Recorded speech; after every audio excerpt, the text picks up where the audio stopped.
So now that we've got books and teaching or education and work experience listed in chronological order, the next thing that might be nice to add are listing some of the skills that you have.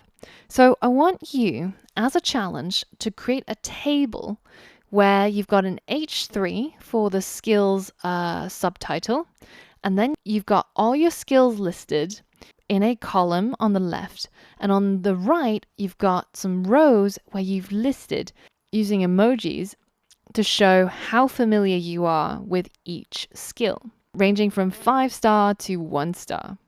Once you're done, you should have a website that looks something like this. So you've got your H3 as a subtitle, and then you've got a table that lists your skills as well as the number of stars that you would rate yourself.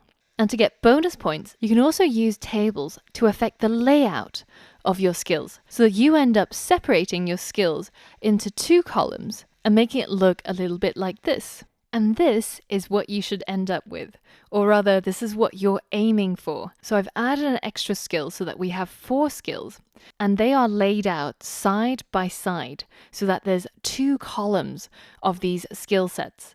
And it's really important to note these 2 sections should be distinct from each other. So if you added a 1 pixel border, this is the structure that you will see. 2 sets of skills side by side, distinct from each other. So if you want to give that challenge a go, then this is a good time to pause the video and give it a try.